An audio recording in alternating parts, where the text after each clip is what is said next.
할렐루야. 그리도의 평강이 여러분 마음을 주장하게 하시기 바랍니다. 오늘도 셋째 날인데 여러분 매일매일 우리는 하나님이 인도하는 만큼만 내가 살겠다.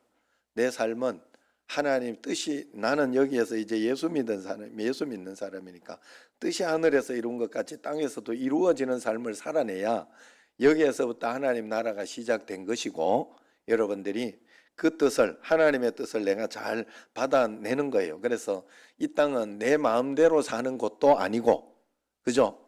내 마음대로 살 수 없어요. 나는 그냥 하나님의 뜻을 따라서 그렇게 살면 꼭두각시가 아니라, 그래서 하나님도 일방적으로 하나님 마음대로 하지 않아요. 나의 절대적으로 나의 동의를 얻어서 내가 적극적으로 도와주는 걸 따라서, 그래서 상황과 환경이 이렇게 길을 가다가 내가 잘 순종하지 못하고 할 때는 조금 바뀔 수도 있고 해요. 그런 모든 것들을 열어놓고 하나님은 그런 가운데 우리를 인도하고 있다 하는 것이죠. 그래서 늘 하나님이 허락하시는 만큼만, 아까도 내가 이야기했지만 이 상가집 가는 그런 문제도 있고, 또 원래도 이렇게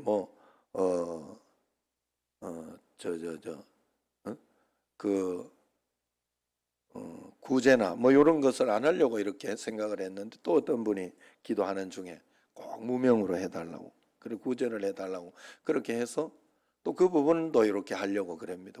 하나님 또 허락하셨으니 그냥 그래 하면 되는 거예요. 그냥 그렇게 따라가면 되는 거지, 없으면 없는 대로 하면 되는 것이고. 안 그런가요? 여러분 살아가면서 여러분들이 무엇인가 이렇게 하는 것 같고 그렇게 하는 것 같지만 아니다 하는 거예요. 그래서 여러분들이 언제나 하나님 앞에서 늘 그런 마음을 꼭 가져야 된다. 내가 마음을 하나님 앞에서 잘 바꿔서 하나님 앞에 바르게만 오늘 내가 이렇게 믿으려고 하고, 그렇게만 여러분들이 잘 믿어가면 되는 거예요. 이말 먹은 사람도 얼마나 좋아요. 여기 이렇게 이 저녁에 선글라스 끼는 사람은 이말 얼마나 좋아. 밤에도 선글라스도 끼고 수술했으니까 이렇게 끼는 거예요. 그래 아시고, 왜 저렇게 꼈지? 이렇게 또 아무 소리도 못 들은 사람은 그럴 수 있잖아요. 그러니까 사람이라는 건요, 아무것도 모르고 못 듣고 이랬던 사람은 저 저녁에 왜 저럴까 이렇게 생각할 수 있어요. 그러니까 우리가 좋은 마음을 가져야 돼. 그냥 뭔가 이유가 있겠지, 그냥 그렇게 생각하면 돼. 어떤 일이든지 어떤 상황이든지 그런 마음을 가지고, 좋은 마음을 가지고 그 다음에 들어도 되는 건데, 우리는 부정적이고 나쁜 것에는 굉장히 마음이 빨리 갑니다. 그래서 우리가 마음을 잘 바꾸면서 이렇게 살아야 돼. 그래서 반주를 하고 또 여러 가지 일을 할 때도 우리가 하나님 앞에 마음을 꼭 드려야 돼요. 주님 앞에 마음을 잘 들여서 어떻게 해서도 내가 이 반주하는 것도 내가 반주해 주는 게 아니다. 늘 절대로 그런 마음을, 예배 여러분들이 드려주러 오는 게 아니다는 거예요. 여러분들의 특권을 차지하러 예배라고 하는, 그래서 여기 이 예배의 시간이 있는 것은 여러분들 복 받으라고 그 시간을 만들어 놓고 있는 것이지, 여러분 애 먹으라고 예배 드려주러 오거나 아니면 예배 보러 오도록 만든 게 아니에요. 마음 바꾸셔야 돼요. 항상 여러분, 우리 교회는 그런 분들이 없지만은 여러분 그런 마음이 혹시 있을지 내 자신을 늘 돌아봐야 돼요. 와주는 게 아니라는 거예요. 와주는 게.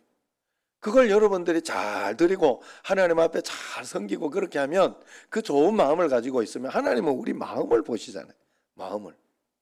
마음 이상이 아니라니까요. 물론 마음은 실천하고 이 순종하고 하는 것에서 거기까지가 마음이라고 하지만은 어쨌든 첫 번째 마음의 순서를 잊어버리면 안 돼요. 그래서 우리가 축복받을 수 있는 특권, 여러분 반주하는 이 내가 할 수 있을 때, 그래서 어떻게 해서든지 최선을 다해야 되겠다. 하나님 앞에 내가 이 축복권을 내가 놓치면 안 되겠다. 내가 다른 어떤 이런 것들을 놓치면 안 되겠다. 그런 마음을 가지고 여러분들이 꼭 그렇게 적극적으로 와야 돼요. 마음이 아니면 바꿔야 돼. 그렇게 해야 내가 복을 받는 토대가 됩니다. 그것들로 속에 보이지 않는다고 내 마음대로 마음밭을 온갖 온갖 추잡한 생각, 온갖 그런 것으로 다 만들어 놓고 왜 하나님 안 주시냐고 그렇게 하면 안 돼요. 하나님은 그 마음을 보신다는 것. 사람은 안 보지만 하나님은 보시고 거기에 딱 내가 내 마음을 알고 하나님이 내 마음을 보고 계시고 사단도 보고 있어요. 그래서 우리가 하나님 앞에 바르지 못한 어떤 그런 가운데 있을 때는 사단이 가차없이 공격해 들어옵니다. 틈을 비집고 들어와서 우리로 하여금 넘어뜨리게 한다. 그래서 유혹, 미혹이 있는 것이죠. 유혹이나 미혹은 하나님이 아닌 사단이 하는 그런 시험이에요. 그 목적은 우리로 하여금 쓰러뜨리고 멸망시키자 하는 것이고, 또 하나님의 시험이나 훈련은 훈련이나 연단은 우리로 하여금 더 온전한 사람으로 세우기 위한 그런 섭리를 말합니다. 그래서 둘 다 시험이고 둘 다 이렇게 시험으로 그렇게 표현이 되지만 사단이 주는 것은 이 우리를 망하게 하는 시험이고, 하나님이 주는 시험은 우리를 흥하게 하고 우리를 성장시키고 제대로 살도록 하는 그런 시험이라는 거예요. 그런데 놀라운 것은 사단의 유혹과 하나님의 연단 두 시험 전부 다 한 사람 한 사람을 향한 하나님의 창조와 구원의 목적, 사명과 연관이 있다는 그런 사실입니다. 사단이 왜 믿는 자들까지도 끝까지 미혹해서 쓰러뜨리려고 할까? 사단은 이미 우리가 구원받아 천국 가는 하나님의 백성이 되었는데도 왜 포기하지 않고 지속적으로 시험할까 하면 그 이유는 하나입니다. 이 땅에서 하나님 나라가 이루어지지 않도록, 그리고 마지막에는 결국 하나님 앞에 구원받지 못하도록 우리를 방해하고 우리를 넘어뜨리는 것이죠. 반대로 하나님은 우리에게 훈련과 연단의 시험을 그러면 왜 행하실까? 그것은 바로 이 땅에서 우리가 하나님의 사명을 감당하게 하기 위한 사람으로 온전히 준비시키고 있는 것입니다. 동일하게 시험이라고 표현은 하지만 사단은 우리를 쓰러뜨려서 사명을 틀어버리고, 또 하나님은 우리를 세워서 사명을 온전히 이루고자 하는 그런 뜻이 거기에 있다 하는 것이죠. 그러므로 우리는 이 두 시험을 대하는 태도도 달라야 돼요. 첫 번째, 사단이 주는 시험은 피하려고 해야 돼. 피하려고. 그걸 가지고 막 끝까지 싸우고 끝까지 신경 쓰고 그러려고 하지 말고 그냥 잊어버리려고 하고 피하려고 하고, 그건 나 용서해 버리려고 하고 그렇게 해야 됩니다. 그러나 하나님의 시험은 믿음으로 감당하게 해달라고, 이겨내려고 해야 되고, 사명을 감당할 수 있는 그런 사람이 되게 해달라고 노력하며 기도하며 극복해야 돼요. 하나님의 이 시험은. 이것을 꼭 반대로 하는 분들이 있어요. 그러면 인생 자체가 꼬이고 힘들어지게 돼 있어요. 쓰러뜨리려고 하는 그 시험을 죄다 통과하느라 엄청 얻어맞아 혼수 상태로 비틀거리며 나온 다음에 천부여 의지 없어서 손들고 옵니다. 이런 분들이 있어요. 세상 가운데 자기 힘으로 살아가려고 하는 사람들이. 반대로 온전히 세우려고 하는 하나님의 시험이 있는 것은, 하나님의 시험이 있는 것은 딱 내가 보면서 시험이라는 걸 아는데 그걸 그냥 다 피해버려요. 요리 빠져나가고 저리 빠져나가고 다 피해버립니다. 그러면 그 사람의 영적인 수준은 항상 그 자리에 머물러 있을 뿐입니다. 발전이 없고 오히려 침체에 빠지게 됩니다. 그러므로 우리는 제대로 해야 돼요. 그러나 여기에도 하나님의 놀라운 은혜의 비밀이 있습니다. 사단으로부터 오는 미혹과 유혹도 절대적인 하나님의 주권 아래에 있기 때문에 우리가 걱정할 건 없다는 거예요. 그러나 하나님은 그것을 막 같이 욕하면서 같이 싸우고 그러라고 하지 않았어요. 피하라고 그래요. 피하라. 그리고 시험에 들지 않도록 시험에 들지 않도록 기도하라 그랬어요. 그래서 하나님은 언제나 하나님 주권 아래에 있기 때문에 우리가 감당할 수 있는 시험만 하나님이 주신다 그랬어요. 감당하지 못할 미혹, 유혹은 피할 길을 하나님이 반드시 주신다. 감당할 수 있는 것은 꼭 참으며 인내하며, 그것도 성령의 열매니까 온유하게 절제하며 그렇게 살아가도록 해주셨고, 감당하지 못할 것은 피할 길을 내주셨다 그랬어요. 오늘 말씀에 하나님이 아브라함을 시험하시려고 한 것은 하나님이 아브라함을 연단하고자 훈련하고자 하는 것이었어요. 하나님이 주신 시험이었어요. 이 시험을 통과한 다음에 하나님은 아브라함을 향해서 그의 사명을 감당할 것을 확정하고 선포하고 있습니다. 시험을 당하는 그 당시에는 시험이 쉽지 않아요, 절대로. 하지만 그 시험 후에는 영적인 돌파와 실체가 구체적으로 나타나게 됩니다. 그러므로 시험을 통과할 때 우리는 믿음의 눈으로 시험 너머에 있는 실체가 될 하나님의 역사를 바라볼 수 있어야 한다는 것입니다. 올림픽 선수가 이렇게 올림픽에 금메달 따려고 하면 시험과 같은 그런 고난과 고통을 반드시 견뎌내야 돼. 그것을 견뎌내지만은 그걸 가지고 이렇게 기쁨으로 막 그렇게 하는 건 아닙니다. 그냥 그 너머의 것을 바라보며 참 기쁨을 바라보면서 참 만족, 참 행복을 그 금메달을 따고 이렇게 하면 내가 여기에 이 올림픽에 이 기회에 금메달을 따면 내가 평생도록 먹을 거 걱정 안 해도 된다. 뭐 그런 걸 바라보면서 이렇게 열심히 하지 않습니까? 그러므로 사도 바울이 인용한 것처럼 경기하는 자가 면류관 얻을 것을 바라보고 달리는 것과 같은 것이 바로 이런 것입니다. 물론 시험은 그렇다고 결코 쉬운 것이 아니에요. 시험은 정도에 따라서 상관없이 시험의 정도에 따라 상관없이 모든 시험은 힘들고 어렵습니다. 아무리 하나님의 연단과 훈련을 위한 시험이라는 것을 알고 있어도 시험 자체를 즐기는 사람은 그리 많지 않아요. 만약 시험 자체를 즐긴다면 그건 건강한 모습이 아닐 수 있어요. 생각해 보세요. 고통을 느끼며 막 즐기고 이러면 이 세디스트도 아니고 어떻게 그게 정상이겠어요? 늘 시험은 두렵고 늘 시험은 두근거리고 힘든 것이잖아요. 내가 준비를 잘 해놓은 대로 이렇게 시험 공부를 할 때는 힘들고 어렵고 그렇게 하는 것이죠. 그래서 우리가 시험 이후에 있을 상급, 열매를 바라보면서 그냥 참아내고 이겨내면 되는 것입니다. 오늘 말씀을 보면 오늘 말씀은 하나님이 아브라함을 시험하사 그런 내용입니다. 1절입니다. 같이 한번 시작. 그 일 후에 하나님이 아브라함을 시험하시려고 그를 부르시되 아브라함아 하시니 그가 이르되 내가 여기 있나이다. 자,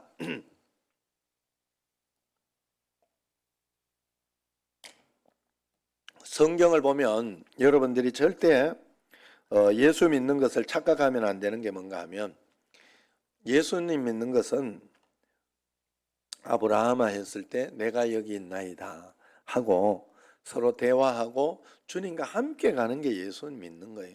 일방적으로 내가 바라는 거 이렇게 해달라고 해가지고 안 해주면 있니 아니 이렇게 하는 어떤 그런 것이 예수님 믿는 게 아니에요. 일방적인 것이 아니다는 거예요. 하나님과 늘 동행하며 함께 가는 그 무엇이 바로 이게 바로 예수님 믿는 거예요. 그런데 오늘 여기 보면 그 일 후에 하면서 나와요. 그 일이라는 게 뭔가 하면 앞에 보면 아브라함이 부엘세바에서 에셀나무를 심고 거기서 영원하신 여호와의 이름을 불렀더라. 예배당에서 예배드렸더라 하는 그런 것입니다. 한마디로 하나님을 예배하며 하나님을 섬기기로 작정하고 그랬다는 것이죠. 이 예배를 받으시는 하나님께서 그 일 후에 예배 후에 이제 하고자 한 것이 있다는 말이에요. 그게 뭐냐? 바로 아브라함을 시험하시려고 그랬어요. 하나님이 아브라함을 테스트 하시려고 하나님이 아브라함을 이렇게 이제 좀 성숙했나? 이제는 이거 줘도 되나? 하고 이렇게 검사를 해야 됐던 거예요. 여러분 시험은 이게 굉장히 우리는 이렇게 굉장히 좀 그걸 어렵게 하고 이렇게 생각하지만은 시험이라는 건 반드시 수준이 안 되는 사람을 거기에 갖다 놓으면 안 되거든요. 서울대학교 시험을 치잖아요. 서울대학교 수준이 안 되는 사람을 갖다 놓으면 서로 힘들어요. 서울대학교도 힘들고 또 수준 안 되는 사람 그거 가서 못 따라가요. 절대 못 따라가요. 그 사람에게도 어떻게 해서 간판은 땄을지 몰라도 못 따라가니까 자기에게는 오히려 저주가 돼요. 그게 힘든 어떤 그런 힘든 일이 된다는 거예요. 그래서 시험이나 어떤 그런 것 테스트는요. 자기가 정당하게 내가 이 정도는 충분히 감당할 수 있다 하는 어떤 그런 것에 이 굉장히 필수불가결한 거예요. 필수불가결한 거예요. 그래서 시험이 꼭 있어야 된다 하는 것이죠. 그래서 우리 믿는 자 하나님은 이 시험을 통해서 성숙했는지 성장하는지 하나님 물론 다 아시지만 그런데 참 사람의 마음은 간사해가지고 하루도 12번이 바뀌거든요. 늘 이렇게 그런 이야기가 있잖아요. 배 타고 가다가 풍랑이 일어가지고 하나님 나 살려만 주면 내 재산의 절반을 그냥 하나님께 다 드리겠습니다. 그래가지고 막 기도를 했는데 아니 정말 풍랑이 멈춰버렸어 이상하게. 그래가지고 이게 하니까 이 마음이 좀 그렇잖아요. 그래서 하나님 30%만 하면 안 되겠습니까? 이렇게 마음이 바뀌어가지고 그러니까 다시 막 풍랑이 확 일어. 아이고 하나님 잘못했습니다. 내가 다시 재산의 반을 드리겠습니다. 그랬다고 뭐 그런 이야기 우스갯소리가 있잖아요. 사람의 마음은 참 희한해요. 그래서 우리가 이렇게 든든하게 하나님 앞에 잘 믿고 있는 그 마음은 다 알아요. 하나님이 다 아는데도 그 시험을 감당하게 해야 된다. 그래서 우리가 예배를 잘 드리고 하나님 앞 주님 앞에 나가면 하나님은 우리에게 진짜 복을 주고자 합니다. 그냥 뭐 물질만 주는 것이 아니라 그것을 감당할 수 있도록 하고 감당시키는 것이 하나님의 복이에요. 쉽게 말해서 돈 많은 남편이 있다. 아내를 사랑하니까 자동차를 선물로 사주려고 해요. 그런데 아내가 운전을 못한다. 그럼 뭐 벤츠를 사주든지 에쿠스를 사주든지 비싼 거 사주면 뭐해요? 운전도 못하면 집에 그냥 걸리적거리는 그런 것밖에 되지 않는 것이죠. 그것이 효과가 일어나고 가장 좋으려고 하면 운전 실력이죠. 운전 실력도 좋아야 됩니다. 하나님은 두 가지를 다 주시는 거예요. 한 가지만 하나님이 우리는 한 가지만 달라고 해요. 한 가지만. 내가 막 어떻게 해서든지 알아서 하겠다고 그렇게 합니다만 하나님은 절대로 그렇게 우리에게 허락하시지 않는 거예요. 그러므로 하나님은 자동차의 선물을 주려고 하면 다룰 줄 알고 탈 줄 알도록 운전을 가르쳐 주시고 그 다음에 자동차를 주시는 거예요. 하나님은 이 순서가 언제나 바뀌지 않습니다. 그러므로 하나님 우리를 시험하시는 것에는 우리가 달리 보면 이 속에는 하나님의 축복이 있구나. 더 큰 단계로 하나님이 나아가고 역사하실 수 있는 그런 어떤 은혜가 여기에 있구나 하는 것을 우리가 깨달을 수 있습니다. 2절 말씀입니다. 같이 한번 읽어보겠습니다. 여호와께서 이르시되 내 아들 내 사랑하는 독자 이삭을 데리고 모리아 땅으로 가서 내가 네게 일러준 한 산 거기서 그를 번제로 드리라 그럽니다. 먼저 우리는 이 하나님의 시험을 당시 시대적 배경에서 이해해야 돼요. 당시 가나안 족속들은 자신들의 신들에게 제사하며 사람을 제물로 바치는 그 인간 제사, 인신 제사를 빈번히 행해왔어요. 이런 면에서 우리는 두 가지를 분명히 이야기해야 됩니다. 첫 번째, 아브라함 입장에서 사람을 바치라 그랬을 때 그것이 너무 황당하고 말이 안 되는 것이 아니었어요. 그냥 그럴 수도 있다. 하나님 왜 그러지 않으시더니 이번에는 왜 사람을 이렇게 제물로 바치라 할까 하는 그냥 그런 의구심은 있겠지만 그걸 가지고 그렇게 그 당시 상황에서 봤을 때 막 이상한 어떤 그런 것은 아니었습니다. 그래서 그렇게 해석을 해야 돼요. 그러나 아브라함이 진짜 당황스럽고 당혹스러웠던 것은 아마 이것이었을 것입니다.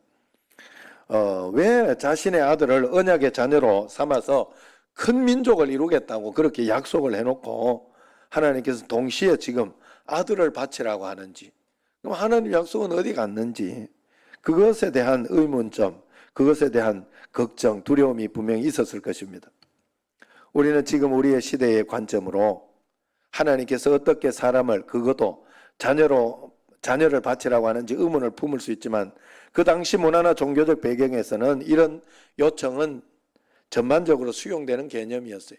구석기보다 훨씬 앞의 시대인데 뭐가 있었겠어요? 여러분 이걸 가지고 그렇게 생각해야 돼요. 우리가 옛날에 그럼 그때는 막 그냥 그 사람 바치는 거 뭐 인당수 그거보다 훨씬 앞이라니까. 그러니까 그럴 수도 있겠구나라고 생각할 수 있었다는 거예요. 그 당시에서.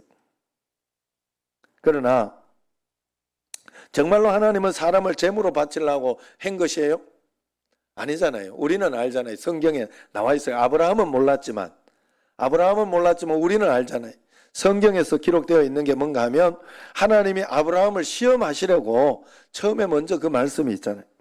하나님이 아브라함에게 이렇게 하라고 하신 것은 정말로 그렇게 하라고 한 것이 아니라 그를 훈련하고자 시험하셨다는 것을 성경에서 이미 말씀하고 있는 거예요.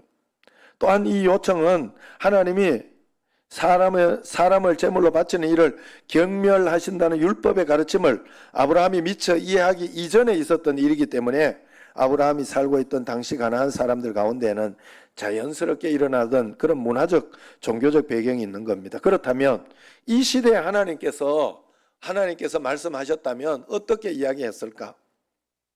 네 아들 포기해라. 네 딸 내려놔라. 네가 다 하려고 하지 마라. 그렇게 우리에게 요구하지 않았겠어요? 응? 아니면 뭐 이렇게 자녀를 하나님이 이렇게 이야기를 들어보니까 강원래하고 여기도 이 시험관학이잖아요. 자녀를 낳으려고 했는데 못 낳았는데 어느 날 하나님께서 말씀으로 탁 이렇게 주셔가지고 포기하고 있다가 시험관학기를 해보자. 그래가지고 그때 시험관학기를 해가지고 돼서 낳았단 말이에요. 그래서 지금 보니까 얼마나 강원래하고 똑 닮았는지. 진짜 붕어빵도 그런 붕어빵이 없어요. 그런데 이제 그 아이를 보면서 얼마나 사랑스럽고, 그리고 40이 넘어서 나왔으니 늦둥이 아니요, 늦둥이. 얼마나 더 이렇게 하겠어. 그런데 그 아들이 병에 걸려가 죽을 것 같다 이러는 거예요. 그러면 하나님께서 마음속에 네 아들 내려놔라, 포기해라, 그런 마음을 주시지 않게 그런 것과 지금 상황이 같다는 거예요. 아브라함에게 이삭을 제물하고 바치려 하신 것은 이런 뜻입니다. 하나님 앞에서 어떤 것도 더 귀하게 두지 마라. 자신에게 가장 소중한 것을 하나님 앞에 믿음으로 드리라 하는 그런 요청이었죠. 부모의 입장에서, 그 아브라함의 입장에서는 그 자녀보다 소중한 것이 어디 있겠습니까? 모든 말씀은 그 말씀이 기록된 시대적 배경에서 먼저 해석돼야 되는 것처럼 오늘도 그렇게 해석해야 엉뚱한 질문이나 왜 하나님은 사람을 바치라 했을까 이런 질문을 하지 않고 또 엉뚱한 결론에 도달하지 않게 되는 거예요. 어쨌든 아브라함은 말씀을 쫓아서 부엘세바로부터 3일 길을 걸어서 모리아 산이 보이는 지점에 도착했습니다. 3일간 아브라함이 아들과 걸어오면서 무슨 말을 나누었을까? 저는 아브라함이 특별히 아무 말도 하지 못했을 것이라 생각해요. 뭔 이야기를 하겠어요? 마지막에 올라가 가지고 마지막에 이렇게 아들을 묶어놓고 거기에서 이제 대답을 해주잖아요. 거기에서 너를 바치게 했다. 그러면서 그때 이야기해요. 그러니 그때 동안 얼마나 아브라함이 괴롭고 힘들고 마음속에 그 3일 길을 걸어오면서 결단하는 시간이 아니었겠는가. 하나님 앞에 내가 다 내려놓고 하나님이 죽은 자를 살리시는 분이시다. 하나님이 만약에 이걸 내가 드려도 하나님은 죽은 자를 살리시는 분이시다 하는 것을 그때 믿음으로 받았던 것이죠. 성경에 보면 그 이야기가 나오잖아요.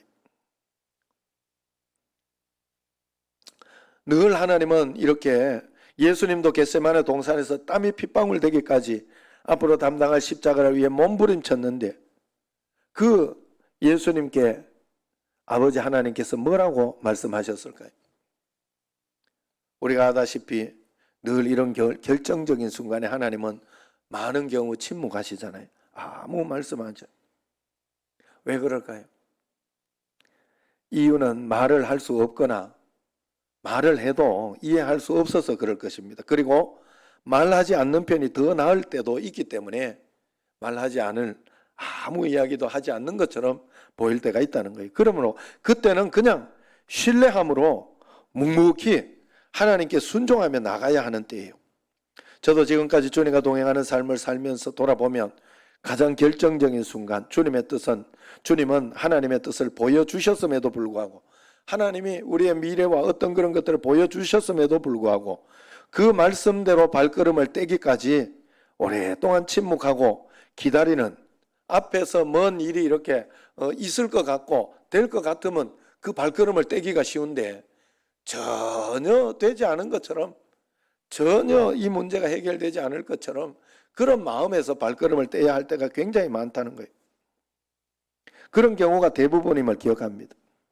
그 당시는 도저히 이해가 안 되는 거예요. 그러나 이 결정적인 순간은 참으로 어렵고 그렇기 때문에 어렵고 때로는 외롭고 힘들 수가 있습니다. 그러나 결국 믿음으로 말씀을 쫓아 행할 때 그 말씀은 내 삶의 실제가 되는 것을 보게 되고, 동시에 하나님이 앞서서 준비하고 계신 것도 보게 되고, 또 가장 완전하게 역사하시는 것을 우리는 보게 됩니다. 이 영적 원칙은 오늘 지금도 여전히 나에게는 계속 변함이 없습니다. 하나님은 오랫동안 주님을 믿으면서 기도하며 이렇게 왔지만 지금까지 이렇게 와서 영적으로 성장하고 좋아졌다고 해서 지금은 뭐 앞에서 해줄 걸 다 이렇게 될 것처럼 그런 상황이 있고 하는 것은 없어요. 언제나 그 상황 속에는 믿음으로, 그 과거의 것을 보면서 믿음으로 결단하도록 하나님이 늘 하시더라 하는 거예요. 그러나 결국 그 시간이 지나고 났을 때는 언제나 말씀이 실체가 되는 그런 삶으로 우리가 들어가게 됩니다. 그것이 바로 하루하루 하나님의 나라를 이루며 사는 것입니다. 예수님은 우리에게 기도를 가르쳐 주시면서 가장 먼저 하나님 나라를 위해 기도하게 하셨잖아요. 그것은 뜻이 하늘에서 이룬 것 같이 땅에서도 이루어지게 해달라는 것입니다. 우리가 이 땅에서 하나님의 뜻이 이루어지는 삶을 살아내야 합니다. 그러기 위해서는 우리에게 시험이 있습니다.